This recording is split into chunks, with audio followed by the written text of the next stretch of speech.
دن بدن مسلمانوں کا تعلق اپنے دین سے کمزور ہوتا جا رہا ہے، اور دین ہی سے کمزور نہیں ہو رہا بلکہ اللہ سے بھی کمزور ہو رہا ہے، اور اللہ کے رسول صلی اللہ علیہ وسلم سے بھی تعلق کمزور ہوتا جا رہا ہے۔ آپ ذرا سوچیں، اللہ رب العزت جل جلالہ کو ماننے والا جو ہوتا ہے اس کا تعلق اپنے رب سے کیسا ہونا چاہیے؟ اللہ کے رسول صلی اللہ تعالی علیہ وسلم کو ماننے والے کا تعلق اپنے نبی سے کیسا ہونا چاہیے؟ کبھی ہم نے قرآن و حدیث کی روشنی میں اس کو جاننے کی کوشش نہیں کی، بلکہ آج چند پروپیگنڈے کی بنیاد پر وہ طبقہ جن کو اللہ عز و جل نے دنیاوی دولت سے اور دنیاوی علم سے مالا مال کیا ہے، اللہ ماشاء اللہ ان کے ذہن کے اندر یہ بات بیٹھتی جا رہی ہے کہ معاذ اللہ موجودہ دور کے اندر اگر پرسکون رہنا ہے، مال بھی بچانا ہے اور جان بھی بچانا ہے، تو اسلام سے اپنے رشتے کو کمزور کر دو، تم دنیا میں چین کی اپنی زندگی گزارو گے۔ اور ہم دیکھ رہے ہیں کالج اور یونیورسٹی میں پڑھنے والے طلبہ اپنے آپ کو مسلم شو کرنے کے اندر گلٹی فیل کرتے ہیں، اور اتنے دوسروں سے متاثر ہو جاتے ہیں کہ ان کے رنگ میں رنگنے کے بعد کھڑے ہو کر پیشاب کرنا، کھڑے ہو کر جانوروں کی طرح کھانا، اور اسی کے ساتھ ساتھ نہ نماز کے چھٹنے کی فکر، نہ کسی طریقے کی فکر، بلکہ بہت سارے تو ایسے ملیں گے کہ آپ جب ان کو دیکھیں گے تو گھروں میں تو کسی حد تک آنے کے بعد نماز کی پابندی یا یہ ساری چیزیں نظر آئیں گی، لیکن جہاں کچھ ایسے سیکولر لوگوں کے ساتھ وہ پہنچے اور ان کی سنگت نصیب ہوئی تو وہ اپنے آپ کو مسلمان شو کرنے کے اندر اور ظاہر کرنے کے اندر سے گلٹی اور شرمندگی محسوس کرتے ہیں، اور اپنے آپ کو شو کرنے سے ڈرتے ہوئے نظر آتے ہیں۔ در حقیقت یہ کیفیت ایمان کے ختم ہونے کی ابتدا ہے۔ اگر کسی کے سینے میں یہ کیفیت پیدا ہو جاتی ہے اور دل میں یہ خیال پیدا ہو جائے تو یہ سمجھ لینا چاہیے کہ اس کا ایمان سکرات کے عالم میں ہے۔ اے رسول اعظم صلی اللہ تعالی علیہ وسلم کے پیارے دیوانوں، یہ کیفیت صرف دانشگاہوں میں، دنیاوی دانشگاہوں میں پڑھنے والے طلبہ یا پروفیسرز یا انٹلیکچوئل کی پوزیشن نہیں ہے، اور نہ کارپوریٹ جگت سے تعلق رکھنے والوں کی پوزیشن ہے، بلکہ کبھی کبھی تو ایسا ہوتا ہے کہ اسلامی لبادہ پہنے ہوئے بہت سارے مسلمان بھی شکوک و شبہات کے شکار ہو جاتے ہیں، اور ایک جملہ بڑا عجیب کہتے ہوئے نظر آتے ہیں، مولانا بھلائی کا زمانہ نہیں ہے۔ بڑی پیاری بات کسی مفکر نے اس کے جواب میں کہی ہے، بھلائی کا زمانہ تو ہمیشہ ہوتا ہے، لیکن اگر تم بھلائی کا صلہ انسان سے چاہتے ہو تب تم ٹھوکر کھا رہے ہو، اگر تم بھلائی کا صلہ اللہ سے چاہتے ہو تو کبھی بھلائی کرنے میں ہچکچاہٹ تمہیں پیدا نہیں ہوگی۔ اگر آج زمانے کے انسانوں کی زبان پر اچھائیوں کے حوالے سے یہ جملے مل رہے ہیں تو انسان نے اپنے کام کے صلے کو، عبادت کے صلے کو، اچھائی کے صلے کو انسان سے اس کا صلہ چاہنے کی تڑپ اس کے اندر پیدا ہوئی، نتیجتاً وہ یہ کہتا ہوا نظر آتا ہے۔ ورنہ جو قرآن اول روز سے یہ پیغام دے رہا ہو، وَفَعَلُوا الْخَيْرَ لَعَلَّكُمْ تُفْلِحُونَ، بھلائی کے کام کرو تاکہ اللہ تمہیں کامیابی عطا فرمائے، تو بھلا اللہ ایسے کام کا حکم کیسے عطا فرمائے گا جس کام کے کرنے کے بعد تمہاری آبرو محفوظ نہ رہے اور تمہیں کوئی صلہ بھی نہ ملے؟ اللہ عز و جل یہ چاہتا ہے کہ تم جب کوئی کام کرو، بھلائی کا کوئی کام کرو، نیکی کا کوئی کام کرو، تو کبھی یہ ذہن میں تمہارے نہیں آنا چاہیے کہ میرے کام کی قدر بھی ہو، میرے کام کی تعریف بھی ہو، میرے کام کو سراہا بھی جائے، نہیں، بلکہ اللہ عز و جل جانتا ہے کہ قوم کا مزاج کیا ہے، انسانوں کی سچویشن کیا ہے، انسانوں کی کیفیت کیا ہے۔ انسان کا حال تو یہ ہے، وَمَا قَدَرُ اللَّهَ حَقَّ قَدْرِهِ، انسانوں نے تو اپنے پیدا کرنے والے رب کی بھی جیسی قدر کرنی چاہیے ویسی قدر نہیں کی، لیکن بھلائی کرنے والے کی اگر کوئی دنیا قدر کرے یا نہ کرے، بھلائی چاہنے والے کی اگر کوئی سراہنا کرے یا نہ کرے، میرا مولا فرماتا ہے وَمَن تَتَوَّعَ خَيْرًا فَإِنَّ اللَّهَ شَاكِرٌ عَلِيمٌ، جو اللہ کی رضا کے لیے کوئی بھلائی کا کام کرتا ہے، اللہ قدر کرنے والا بھی ہے اور جاننے والا بھی ہے۔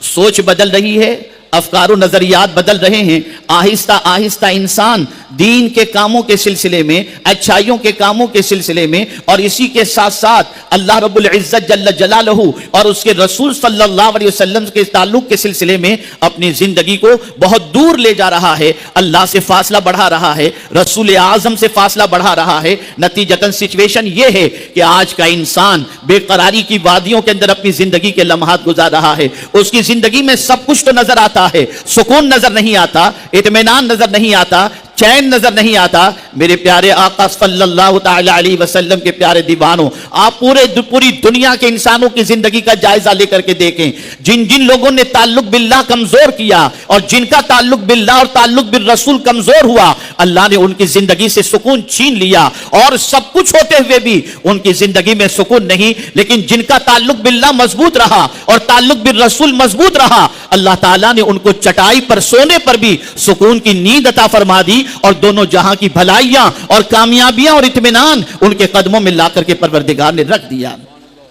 اے رسول اعظم صلی اللہ تعالی علیہ وسلم کے دیوانوں، آج میں یہ چاہوں گا کہ آپ مختصر سے وقت کے اندر یہ سبق لے کر کے اٹھیں کہ آج کے بعد تعلق باللہ بھی مضبوط ہو، اللہ کے فرمان پر یقین بھی مضبوط ہو، اللہ کے رسول صلی اللہ علیہ وسلم کے فرمان پر یقین بھی مضبوط ہو۔ آئیے میں آپ کو سمجھاتا ہوا چلوں۔ قرآن کہتا ہے ایمان والوں سے، یا ایھا الذین آمنوا آمنوا باللہ ورسولہ، اے ایمان والو اللہ اور اس کے رسول پر ایمان لاؤ۔ یا اللہ، ایمان والوں ہی سے کہا جا رہا ہے کہ ایمان لاؤ، وجہ کیا ہے؟ مختلف تفسیریں اس کی موجود ہیں، لیکن میں زیادہ تفسیروں کی طرف جانے کی بجائے ایک تفسیر آپ کے سامنے پیش کرتا ہوں۔ ایک تفسیر یہ بیان کی گئی، ایمان لاؤ یعنی جو زبان سے ایمان لا چکے ہو، دل سے بھی ایمان لاؤ۔ تم نے کہا تو ہے کہ اللہ ہمارا رب ہے، تم نے کہا تو ہے کہ اللہ کے رسول آخری نبی ہیں، لیکن کیا تمہارا دل بھی اللہ کو اللہ مان رہا ہے؟ تمہارا دل بھی اللہ کے رسول کو آخری نبی مان رہا ہے؟ رسول کی باتوں پر تمہیں یقین ہے؟ اللہ کی باتوں پر تمہیں یقین ہے؟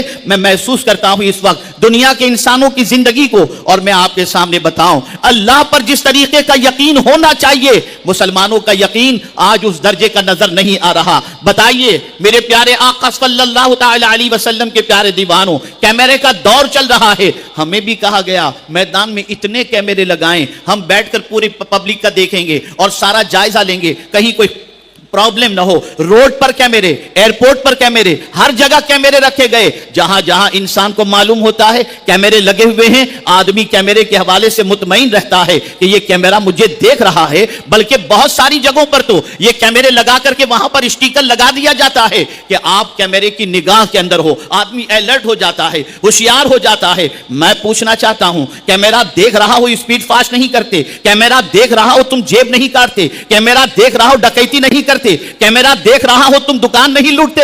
میں پوچھنا چاہتا ہوں، کیمرے کی وہ طاقت نہیں ہے، لیکن دنیا کے اندر سائنس بڑھتی گئی اور انسان کا یقین سائنسی آلات پر بڑھتا چلا گیا۔ جس طریقے سے تم کیمرے پر یقین رکھتے ہو، کاش کہ اللہ کی طاقت کے بارے میں تمہیں معلوم ہوتا اور تمہارا یہ یقین ہوتا کہ میرا پروردگار وہ ہے جو کیمرہ تو کچھ بھی نہیں، کیمرہ دل کی کیفیت کو نہیں دیکھ رہا، لیکن مولا فرماتا ہے یعلم خائنۃ الاعین وما تخفی الصدور، اللہ تمہاری آنکھوں کی خیانت کو بھی جانتا ہے، تمہارے دل کے چھپے ہوئے بھید کو بھی جانتا ہے۔ مجھے بتاؤ، کیمرہ دیکھ کر گناہوں سے بچ جاتے ہو، لیکن دل کے اندر جو بھید، دل کے جو بھید ہیں اس کو دیکھنے والی رب کی ذات ہے۔ آج انسان گناہ کرنے سے پہلے چھپنے کی کوشش کرتا ہے، کوئی دیکھے نہیں، کہاں چھپو گے؟ ان اللہ لا یخفی علیہ شیء فی الارض ولا فی السماء، کہ بے شک کوئی چیز ایسی نہیں زمین و آسمان کی جو اللہ سے چھپی ہوئی ہو۔ میں پوچھنا چاہتا ہوں، اگر یقین ہوتا، اگر اللہ کے دیکھنے پر کامل یقین ہوتا تو کسی جگہ پر بھی انسان جا کر گناہ کرنے کے بارے میں ہم وقت سوچتا میرا رب مجھے دیکھ رہا ہے، پالنہار حقیقی دیکھ رہا ہے۔ نادانوں، کیمرے پر تو اتنا یقین ہو گیا کہ اس کے دیکھنے پر اسپیڈ سلو کر دیتے ہو، لیکن خدا کے بارے میں کتنا یقین کمزور ہے۔ وہ دیکھ رہا ہے اور تم گناہ کر رہے ہو، وہ دیکھ رہا ہے اور تم اس کی نافرمانی کر رہے ہو۔ میں پوچھنا چاہتا ہوں، کیمرہ دیکھ رہا ہے اور دیکھنے کے بعد تم کیمرے میں جرم کرتے پکڑے گئے تو تمہیں کچھ فائن دینی پڑے گی، دے کر چھٹ جاؤ گے، لیکن تم سوچتے ہو کہ نہیں یہ فائن بھی نہیں جانی چاہیے، یہ جرمانہ بھی نہ ہماری جیب سے نہ جائے۔ میں تم سے پوچھتا ہوں، کیا اللہ کی پکڑ بھی کیمرے کی پکڑ سے زیادہ ہے. وہ کیسا دیکھتا ہے, اس کے دیکھنے کی سچویشن کیا ہے. تو قرآن کہتا ہے ان اللہ کان علیکم رقیبا, اللہ اکبر, اللہ رب العزت جل جلالہ اس طریقے سے دیکھتا ہے. کسی مفسر نے بڑی پیاری بات کہی, جس طریقے سے شکار تیر کو کمان کے اندر لگا کر نشانہ تان کر اس جگہ کو تک رہا ہوتا ہے, اللہ عز و جل اس سے زیادہ اپنے بندے کو تک رہا ہوتا ہے. ہم کہیں بھی ہیں وہ دیکھ رہا ہے, ہم کہیں بھی ہیں اس سے چھپے ہوئے نہیں. اور اس دیکھنے کا تصور جب انسان کے دل و دماغ میں بیٹھ جاتا ہے اور یہ یقین پختہ ہو جاتا ہے تو انسان کہیں بھی رہتا ہے اس کے قدم پھسلتے نہیں ہیں, اس کے قدم آوارگی کے راستے پر نہیں جاتے. میں آپ کو بتاؤں, ایک صحابی بارگاہ رسول میں حاضر آئے, عرض کرنے لگے یا رسول اللہ صلی اللہ تعالی علیہ وسلم, مجھ سے گناہ سرزد ہو گیا, کیا اللہ کی بارگاہ میں معافی مانگوں, توبہ کروں تو میرا مولا میرے گناہوں کو معاف فرما دے گا؟ میرے آقا صلی اللہ علیہ وسلم نے فرمایا ہاں, اگر تو سچے دل سے توبہ کرے اللہ تیرے گناہوں کو معاف فرما دے گا. انہوں نے رسول اعظم کا دستے کرم تھاما, توبہ کی, اور پھر مان خیال آیا. خیال دیکھیے, تصور دیکھیے, فکر دیکھیے, رسول اعظم کی تعلیم کا کمال دیکھیے. فوراً وہ صحابی حضور سے پوچھتے ہیں یا رسول اللہ صلی اللہ علیہ وسلم, جب میں گناہ کر رہا تھا تو کیا میرے مولا نے مجھے دیکھ لیا تھا؟ جیسے ہی انہوں نے یہ کہا, آقا کریم صلی اللہ تعالی علیہ وسلم نے فرمایا وہ علیم و بصیر ہے, اس سے کوئی چیز چھپی ہوئی نہیں. جیسے ہی انہوں نے سنا ایک چیخ ماری اور ان کی روح پرواز کر گئی. اے رسول اعظم صلی اللہ علیہ وسلم کے دیوانوں, یہ ایک پہلو ہوا, اس پر کافی دیر اور مزید گفتگو ہو سکتی ہے. میں اب دوسرے پہلو کی طرف آتا ہوں. اب دوسرا پہلو دیکھیں, کیوں آدمی منشیات کا کاروبار کر رہا ہے, کیوں آدمی لوگوں کے پیسے کھا رہا ہے, کیوں آدمی دغا بازی کر رہا ہے, کیوں آدمی چوری کر رہا ہے, کیوں آدمی ڈکیتی کر رہا ہے؟ وجہ سب سے بڑی یہ ہے کہ اسے اپنے رب کے رزاق ہونے پر یقین نہیں ہے. اگر یہ یقین ہوتا کہ جس خدا نے مجھے پیدا کیا ہے اس نے پہلے ہی کہہ دیا ہے وَمَا مِن دَابَّةٍ فِي الْأَرْضِ إِلَّا عَلَى اللَّهِ رِزْقُهَا وَيَعْلَمُ مُسْتَقَرَّهَا وَمُسْتَوْدَعَهَا. تو یقیناً وہ بندہ کبھی ایسے راستے پر روزی تلاش کرنے کے لیے نہ نکلتا جو راستے غلط ہوں, ناجائز ہوں, کسی کا مال ہضم نہ کرتا. مجھے اس موقع پر سیدنا غوث الثقلین رضی اللہ المولا تبارک و تعالی عنہ کا ایک قول یاد آ رہا ہے. اتنی جامعیت ہے اس قول کے اندر. غوث پاک فرماتے ہیں اے رزق کے لیے در بدر بھٹکنے والے, تو جتنا تیرے رزق کو تلاش نہیں کرتا اس سے زیادہ تیرا رزق تجھے تلاش کرتا ہے. میں پوچھنا چاہتا ہوں, جس بندے کا اپنے رب پر یقین ہو وہ محنت کرے گا, مشقت کرے گا, یقین رکھے گا میرے حصے کی روزی مجھے ملے گی, اور سنت نبوی پر عمل کرتے ہوئے حلال روزی کی تلاش میں نکلے گا. کوئی ایسا کاروبار اختیار نہیں کرے گا جو حرام ہو. لیکن آج بہت سارے حرام کاروبار کرنے والے کہتے ہیں مولانا اتنی انکم تو کسی کام دھندے میں ہے ہی نہیں, اور میں تو 10 بیواؤں کو پالتا ہوں. ارے تو خود کو نہیں پال سکتا تو بیواؤں کو کیا پالے گا؟ سب کا پالنے والا خدا ہے, سب کا پالنہار حقیقی معبود برحق ہے. ایک بزرگ کے پاس ایک شخص حاضر ہوا اور عرض کرتا ہے حضور میرے بچے بہت زیادہ ہیں اور روزی بہت مختصر ہے, آپ دعا کریں یا کچھ بتائیں. تو وہ بزرگ اس وقت اپنی کیفیت میں تھے. فرماتے ہیں سن, جس کے رزق کا ذمہ اللہ نے نہ لیا ہو اس بچے کو گھر سے نکال دے گھر سے. جب سب کے رزق کا ذمہ اللہ نے لیا ہے تو محنت کر, پالنا اس کا کام ہے. جب چونٹیوں کو بل میں پالتا ہے, سمندر میں مچھلیوں کو پالتا ہے, تو اشرف المخلوقات کو بھی وہ یقیناً ضرور پالے گا. یہ یقین ہونا چاہیے. ہمارا یقین کمزور سے کمزور ترین ہوتا جا رہا ہے.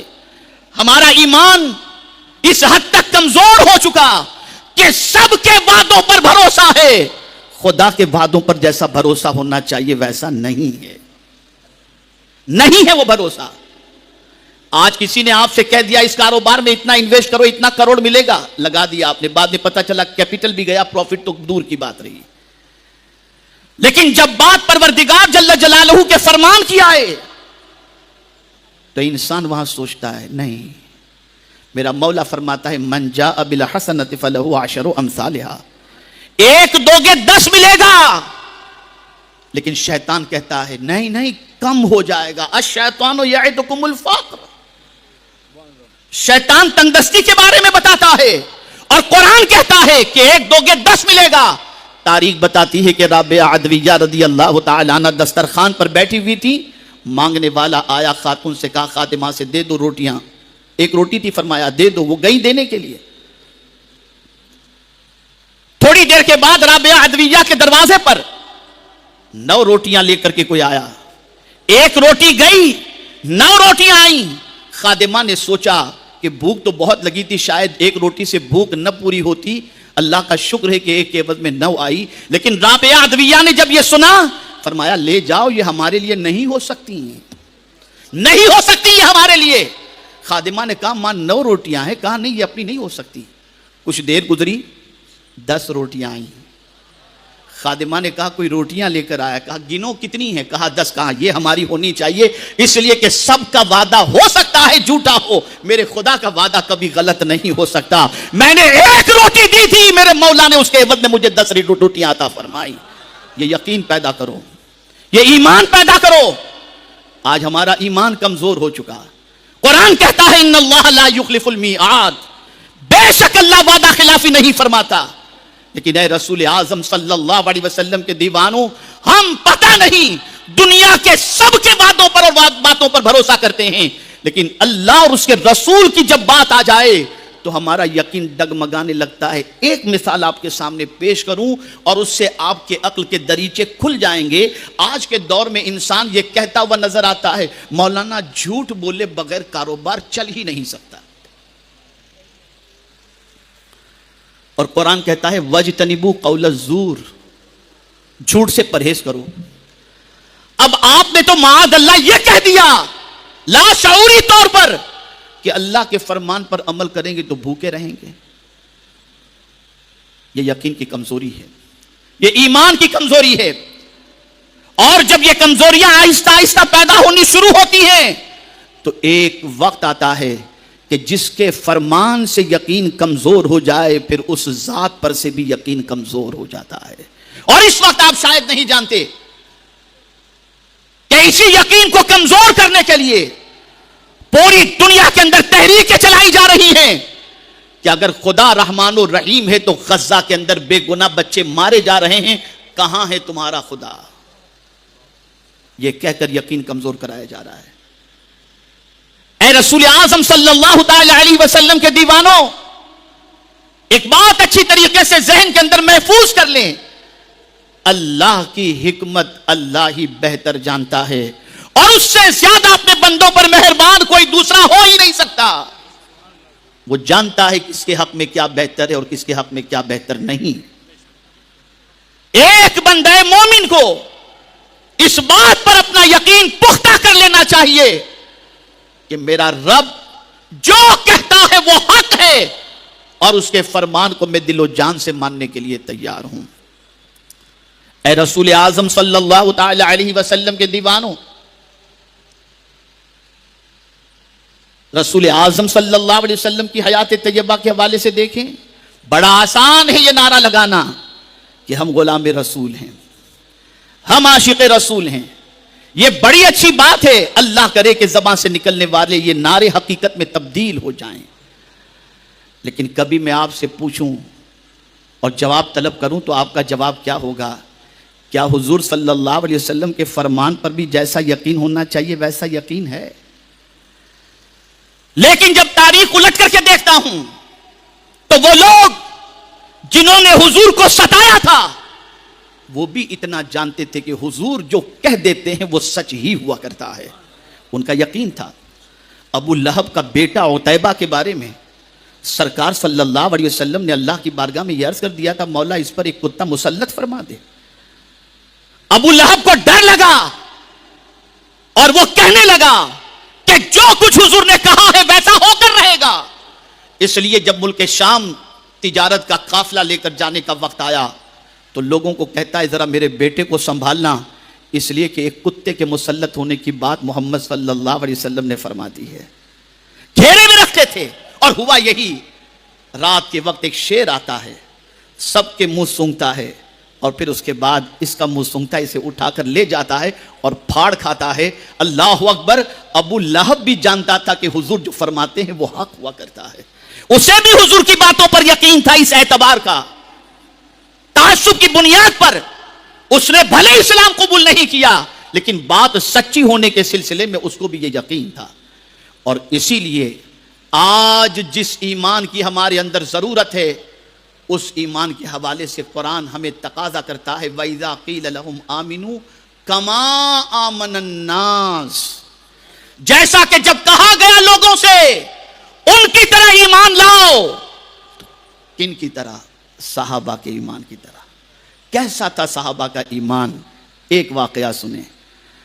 سرکار صلی اللہ علیہ وسلم معراج سے تشریف لاتے ہیں، سفر معراج سے، اور کہتے ہیں کہ رات کے مختصر سے حصے میں مسجد حرام سے مسجد اقصی اور ساتوں آسمانوں کی میں نے سیر کی، تو ظاہر سی بات ہے کہ گولڈن چانس مل گیا لوگوں کو اس بات کے انکار کروانے کا اور ٹھکرانے کا اور دوسروں کو ماننے والوں کو ورغلانے کا۔ سب سے پہلے صدیق اکبر کے پاس پہنچے، ابو بکر تم پڑھے لکھے ہو، آج بھی جو جاتے ہیں ورغلانے کے لیے وہ سامنے والے سے ایسے ہی کہتے ہیں آپ تو سمجھدار ہو، آپ تو صاحب عقل ہو، آپ تو پڑھے لکھے ہو۔ ایسے ان لوگوں نے جا کر کے صدیق اکبر سے کہا کیا بات ہے؟ کہا تمہیں معلوم ہے تمہارے دوست نے آج کیا دعویٰ کیا؟ کہا کیا دعویٰ کیا؟ کہا انہوں نے کہا کہ رات کے مختصر سے حصے میں مسجد حرام سے مسجد اقصی اور پھر ساتوں آسمانوں کی انہوں نے سیر کی، کیا یہ ماننے والی بات ہے؟ مسکرائے صدیق اکبر۔ اب ایمان دیکھیے، پوچھتے ہیں کیا میرے محبوب نے کہا ہے؟ کہا ہاں۔ کہا یہ تو کچھ بھی نہیں ہے، اگر اس سے بھی کوئی بڑی بات کہیں تو ابو بکر کہنے کو تیار ہے، جو کچھ حضور نے فرمایا وہ سچ فرمایا ہے۔ یہ ایمان ہے۔ بس ایک واقعہ میں نے تھوڑا سا اشارہ دے دیا، اب اس اشارے کے اعتبار سے اپنے ایمان کو ہم نے ٹٹولنا ہے۔ جب قرآن پڑھو، جب مصطفیٰ جان رحمت صلی اللہ علیہ وسلم کی حدیث پڑھو، شک کو دل میں آنے مت دو، یقین کر لو کہ جو کچھ کہا گیا وہ سچ ہے اور ویسا ہی ہوگا جیسا اللہ نے کہا اور اس کے رسول نے فرمایا ہے۔ یہ یقین مضبوط کر لو۔ یہ یقین اعلیٰ حضرت کو بھی حاصل تھا، اعلیٰ حضرت کو بھی۔ ہم یوں ہی امام عشق و محبت پر اپنی جان نہیں چھڑکتے، ان کا ایمان اتنا پختہ تھا جس کی کوئی انتہا نہیں۔ بحری جہاز میں سفر کر رہے ہیں، سمندر میں طغیانی آتی ہے اور کشتی ہچکولے کھانے لگتی ہے، سب نے کفن نکال لیے کہ اب ڈوبے گی کشتی، اب جہاز ڈوبے گا، اب ڈوبے گا، تب ڈوبے گا، لیکن امام احمد رضا آرام سے بیٹھے ہوئے ہیں۔ پوچھنے والے نے پوچھا آپ کو ڈر نہیں لگتا؟ دیکھیے تو صحیح ہماری کشتی کی، ہمارے جہاز کی پوزیشن کیا ہے، طوفان میں ہمارا جہاز آ چکا ہے، بچنے کے بظاہر کوئی آثار نظر نہیں آ رہے، لیکن آپ کے چہرے پر اطمینان نظر آ رہا ہے، آپ کو ڈر نہیں لگ رہا؟ اعلیٰ حضرت جواب میں فرماتے سن لو، یہ جہاز کنارے پر لگ کر کے رہے گا، اس جہاز کو یہ سمندر کا طوفان نہیں ڈبا سکتا، اس لیے کہ مدینے کے تاجدار نے فرمایا ہے جو سفر کی دعا اور سواری کی دعا پڑھ لے وہ سواری کبھی ڈوب نہیں سکتی، اور میں جب سوار ہوا تھا وہ دعا میں نے پڑھ لی تھی، مجھے یقین ہے کہ یہ جہاز ڈوبنے والا نہیں۔ تھوڑی دیر کے بعد طوفان تھم جاتا ہے اور پھر یہ جہاز کنارے پہ لگ جاتا ہے۔ یہ یقین پیدا کرو، یہ یقین پیدا کرو۔ آج شک پیدا کیا جا رہا ہے، آج تردد پیدا کیا جا رہا ہے، ڈاؤٹ پیدا کیا جا رہا ہے، ہم اندر سے کھوکھلے ہو چکے ہیں، ایک دم کھوکھلے ہو چکے ہیں، صرف زبانی ایمان ہماری زبان پر رہ گیا ہے، اندر سے ہم اللہ کے رسول کے ماننے والے ہونے کے باوجود جیسا یقین ہونا چاہیے ویسے یقین کے اندر کمزوری آ گئی۔ یہ یقین پیدا کرو۔ یقین پیدا کیسے ہوگا؟ 4 چیزوں سے۔ یقین پیدا کیسے ہوگا؟ 4 چیزوں سے۔ صاحب ایمان اور صاحب یقین کی صحبت اختیار کرو، ایسے علماء اور مشائخ کی صحبت اختیار کرو جن کی زندگی کے اندر اطمینان اور جن کی زندگی کے اندر ایمان اور یقین موجود ہو۔ دوسری چیز، اللہ کی نشانیوں پر غور کرو۔ تیسری چیز، عمل میں جد و جہد کرو۔ اور چوتھی چیز، قرآن سے اپنے تعلق کو مضبوط کرو، انشاءاللہ یقین کی دولت نصیب ہو جائے گی۔ اب آخری بات عرض کر کے گفتگو ختم کر دوں۔ سچویشن کو پیش نظر رکھتے ہوئے میں نے یہ بات عرض کرنا مناسب سمجھا۔ بہت سارے غم ستا رہے ہیں ہمیں، آج کا یہ غم وہ پریشانی وہ فکر۔ حضرت فقیہ ابو اللیث سمرقندی رحمت اللہ تعالی علیہ نے فرمایا اچھے غم 3 ہیں. غم بھی اچھے ہوتے ہیں, فکر بھی اچھی ہوتی ہے. 3 فکریں اور 3 غم بہت اچھے ہیں.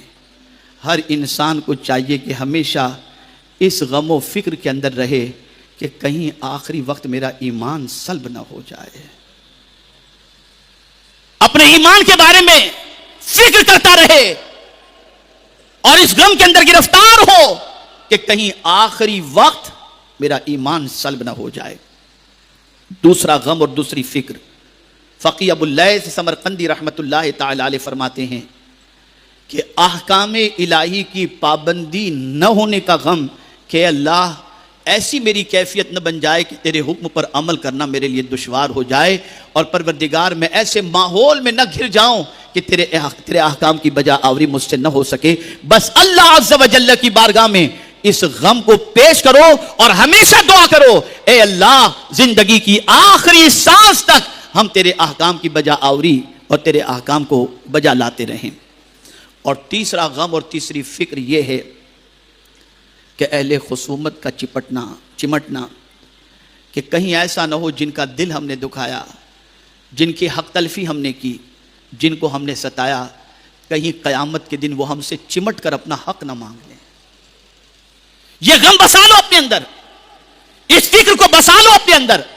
جب یہ غم و فکر ہماری زندگی میں داخل ہو جائیں گے تو پھر یہ غم نہیں, انشاءاللہ العظیم ہمارے سکون کا سبب بن جائیں گے.